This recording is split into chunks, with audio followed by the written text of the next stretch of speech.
మాజీ CM Jagan YCP నేతలకు AP హోంమంత్రి అనిత స్ట్రాంగ్ వార్నింగ్ ఇచ్చారు. రాజకీయ ముసుగులో రౌడీజం చేసే వదిలిపెట్టమని హెచ్చరించారు. విగ్రహాలు పెట్టి రౌడీలు, గంజాయి స్మగ్లర్లను హీరోలుగా మారుస్తున్నారన్నారు. రౌడీజం చేయాలని అందరికీ మార్గదర్శనం చేస్తున్నారని మండిపడ్డారు. ఫ్యాక్షన్ సినిమాలా జగన్ పుట్టినరోజు వేడుకలు జరిగాయని ఆగ్రహం వ్యక్తం చేశారు.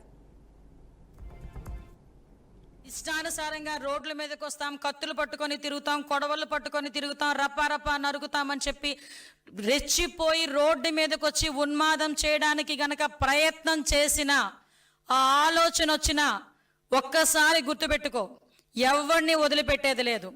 ఈ రోజుకి ఈ రకంగా ఫ్లెక్సీల మీద రక్తాభిషేకాలు చేసిన ప్రతి ఒక్కడు రిమాండ్లో ఉన్నాడు. ఈ రోజుకి ఎవరిని కూడా వదిలిపెట్టాం. ప్రతి ఒక్కరిని ప్రజలకి ఎగ్జిబిట్ చేస్తాం. ఇంతకు ముందులాగా ముసుగులేసి బయటకు తీసుకొచ్చే పరిస్థితి కాదు. ఈరోజు ఒక పోక్సోలో చిన్నపిల్ల మీద రేప్ అటెంప్ట్ చేసిన రోడ్డు మీద నడిపించే తీసుకెళ్తాం. నువ్వు కత్తి పట్టుకొని ఉన్మాదం చేయడానికి ప్రయత్నం చేసిన వాడిని కూడా రోడ్డు మీదకి తీసుకెళ్లి రోడ్డు మీద ప్రతి ఒక్కడికి ఇలాంటోడు, వీడు రౌడీయిజం చేస్తున్నాడు, ఇలాంటి వాడి వల్ల సమాజానికి ముప్పు అని చెప్పి ప్రజలకు చూపించడానికైనా రోడ్డు మీద నడిపించి తీసుకెళ్తాం. అలాగే తీసుకెళ్తున్నాం కూడా. రౌడీ షీటర్ని కూడా ఈరోజు రోడ్డు మీదకి తీసుకొచ్చి మేము నడిపిస్తున్నాం.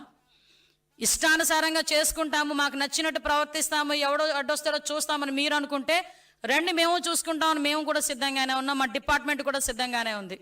ఎవడు పడితే వాడు వచ్చి రోడ్ల మీదకి వచ్చి కత్తులు పట్టుకొని తిరుగుతామంటే చూస్తూ ఊరుకోవడానికి ఈరోజు మీరు కాదు, ఇక్కడ ఉన్నది సిబిఐ. ఎట్టి పరిస్థితుల్లోని లా అండ్ ఆర్డర్ విషయంలో రాజీ పడే ప్రసక్తి లేదు. ఈ రోజుకి కూడా మేము చాలా ధైర్యంగా చెప్తున్నాం, క్రైమ్ రేట్ కూడా 4% మేము తగ్గింది.